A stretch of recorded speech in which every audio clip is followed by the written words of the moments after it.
اسلام ایک کامل اور مکمل دین ہے۔ اسلام اللہ رب العزت کا پسندیدہ دین ہے۔ اللہ کے پیغمبر سارے انبیاء علیہم الصلاۃ والسلام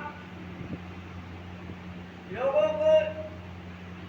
یہی دین اسلام کی تبلیغ اور دین اسلام بتلانے کے لیے اس دنیا میں تشریف لائے،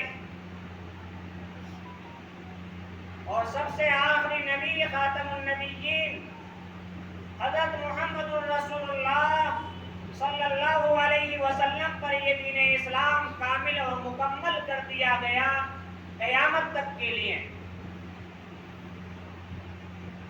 جو دین کامل و مکمل اللہ رب العزت نے فرما دیا، اب اس میں تغیر کی، تبدیلی کی اور ترمیم کی کوئی ذرہ برابر گنجائش نہیں ہے۔ اللہ رب العزت نے اپنے نبی پاک حضرت محمد الرسول اللہ صلی اللہ علیہ وسلم کو یہ دین کامل و مکمل طور پر عطا فرمایا، اور پھر اللہ نے فرمایا قرآن پاک میں ثم جعلناک علی شریعۃ من الامر فاتبعها۔ اے محبوب، اے نبی، ہم نے آپ کو دین کی ایک شریعت پر مقرر کر دیا ہے، لگا دیا ہے، تو آپ اسی کی اتباع کرنا، اسی کی پیروی کرنا، یعنی دین ہی کی پیروی کرنا، اور آپ ان لوگوں کی خواہشات کی پیروی ہرگز نہ کرنا جو جانتے نہیں ہیں، جو حقیقت سے خبر نہیں رکھتے۔ اسلام کے مختلف شعبے ہیں، عقائد کا شعبہ، عبادات کا شعبہ، اسی طرح سے اسلام کا ایک قوانین کا، اسلامی قوانین کا ایک الگ شعبہ ہے، وہ ہے سماجی اور خاندانی نظام کا، وہ ہے ہمارے آپسی تعلقات کا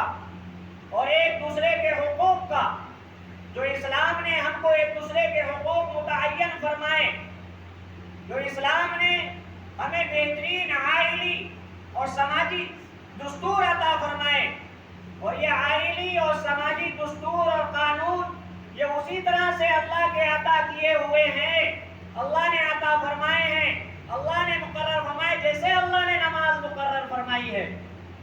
جس طرح جیسے اللہ نے عقائد کو ہم پر مقرر فرمایا کہ ایک اللہ پر ایمان رکھنا، انبیاء پر ایمان رکھنا،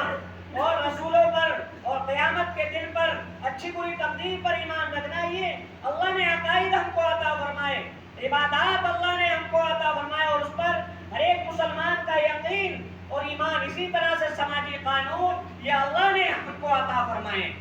یہ قرآن مجید نے ہم کو عطا فرمائے ہیں۔ وہ مسائل ہوں، چاہے کہ عدت کے مسائل ہوں، یا خلا کے مسائل ہوں، یا طلاق کا مسئلہ ہو، یا وراثت کا مسئلہ ہو، یا کفالت اور حضانت کا مسئلہ ہو، یا ہبہ کا اور میراث کے مسائل ہوں، یہ سب منزل من اللہ ہیں، اللہ کی طرف سے نازل کردہ قوانین ہیں جو امت مسلمہ کو عطا فرمائیں، اور اس پر چل کر ہی اللہ تبارک و تعالی اس دنیا میں سرخ روئی امت مسلمہ کو کامیابی عطا فرمائے گا، اور آخرت میں اللہ تبارک و تعالی اس پر چلنے کے بعد بے شمار اجر سے اللہ تبارک و تعالی اجر کا مستحق قرار دے گا اس شخص کو جو دین پر چلا۔ میرے بھائیوں، میرے بزرگوں، یہ اللہ کی طرف سے عطا کردہ دین جو کامل و مکمل ہو چکا ہے، اور اللہ تبارک و تعالی نے انسان کو پیدا کیا، انسان کو بنایا، تو اللہ نے اس کی فطرت کے مطابق جس نے پیدا کیا ہے، جو خالق ہے وہی بہتر جانتا ہے کہ کون سا قانون اس کے لیے بہتر ہوگا، کون سی چیز اس کے لیے بہتر ہوگی، اسی فطرت کے مطابق، انسان کی فطرت کے مطابق اللہ نے وہ قوانین انسان کو عطا فرمائے ہیں، اور وہ قوانین اللہ نے قرآن پاک میں عطا فرمائے، نبی اکرم صلی اللہ علیہ وسلم نے اپنی احادیث کے ذریعے، سنت طیبہ کے ذریعے امت کو عطا فرمائے۔ اب امت کی کامیابی صرف اور صرف انہی قوانین کو اختیار کرنے میں ہے، انہی قوانین کو اپنے سینے سے لگانے میں ہے، اس کے علاوہ اس امت کی کامیابی ہرگز نہیں ہو سکتی۔ اگر اس کے علاوہ یہ امت مسلمہ جس طرح سے عقائد اور ایمانیات پر یقین رکھتی ہے، ایمان ہے اس کا اللہ پر اور اللہ کے رسول پر، اسی طرح سے اس امت مسلمہ کا ایمان ہے کہ طلاق کا قانون، عدت کا قانون اور ہبہ کا اور رضاعت کا اور کفالت کا قانون یہ قرآن نے ہمیں عطا فرما دیا ہے، جو 100% برحق ہے، اور اس کے ایک نقطے سے بھی دستبردار ہونے کے لیے ہم ہرگز تیار نہیں۔ آج کے دور میں، موجودہ وقت میں ہمارے ملک ہندوستان، سب سے پہلے تو آپ یہ جان لیجئے کہ ہمارا ملک ہندوستان ہے، یہ ہمارا وطن ہے۔ ایک موقع پر آل انڈیا مسلم پرسنل لا بورڈ کی صدارت کرتے ہوئے سن 1999 میں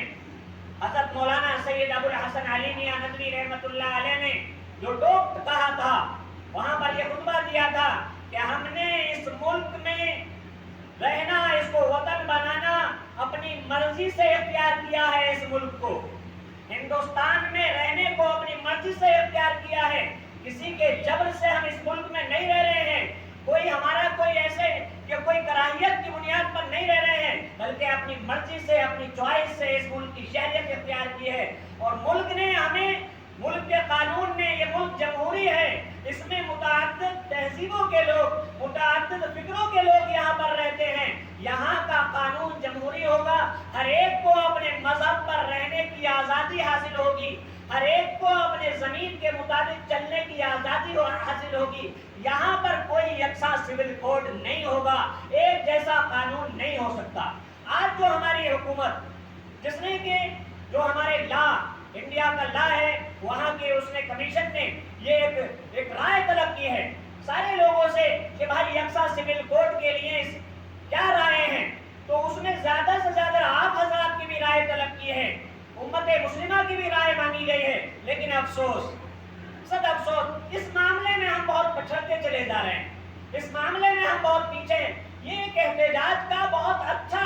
موقع تھا، احتجاج کا بھی، یہ احتجاج ایسا نہیں ہے کہ یہ روڈوں پہ آنے کا احتجاج ہے، یہ احتجاج بڑا حکمت بھرا اور دانشمندانہ احتجاج، اور وہ احتجاج اس طرح سے کہ آپ جو ایک لنک دیکھی گئی ہے، آل انڈیا مسلم پرسنل لا بورڈ نے بھی دی ہے، جمعیت علماء نے بھی، جتنی مسلم تنظیموں نے وہ لنک شیئر کی ہے موبائل میں، سب کے پاس موبائل ہیں، اس کو کھولیں اور آپ اپنا جواب احتجاج درج کرائیں، اور وہ جواب احتجاج بس صرف آپ کو اپنی ای میل پر جا کر کے اپنا نام لکھنا ہے اور سینڈ کر دینا ہے۔ اس میں جتنی بڑی تعداد کی ضرورت تھی وہ ابھی تک، آج آخری دن ہے،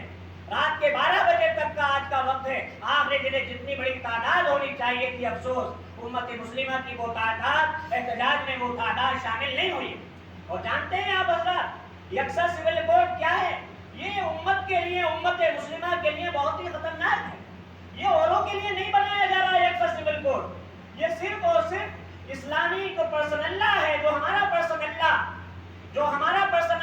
پرسنل لا میں کون سے مسائل، عدت کے مسائل، طلاق کے مسائل، خلا کے مسائل، جیسے عدت، اگر کسی کا شوہر کا انتقال ہو جائے تو عورت کو 4 مہینے 10 دن عدت گزارنی ہے، سیدھا تصادم کرے گا یہ یکساں سول کوڈ عدت سے، وہ عورت اب عدت نہیں گزار پائے گی اگر یکساں سول کوڈ نافذ ہو جاتا ہے۔ اسی طرح سے طلاق کا اختیار صرف اور صرف شوہر کو ہے، مرد کو ہے طلاق کا اختیار، اگر یکساں سول کوڈ نافذ ہوتا ہے تو خلا کا بھی اختیار عورت کو دیا ہے، خلا کا اختیار، لیکن اگر یکساں سول کوڈ نافذ ہوتا ہے تو طلاق کا اختیار عورت کو بھی حاصل ہو جائے گا، ملک کے قانون کے مطابق، جب ملک کا قانون ہوگا۔ اسی لیے سب سے زیادہ امت کو متحرک ہونے کی ضرورت ہے، بیدار مند، اور بہت سے مسائل جو ہمارے سماجی، جو ہمارے آئینی ہیں، جو شرعی مسائل ہیں، اللہ کی طرف سے عطا کردہ، یہ کوئی ایسا نہیں ہے، وہی مسائل ہیں کہ جن کو اختیار کرنا ہمارے لیے ضروری ہے، لازمی ہے۔ اگر نہیں چلیں گے تو حرام کام کے مرتکب ہوں گے، عدت نہیں کریں گے تو حرام کام میں ملوث ہو جائیں گے،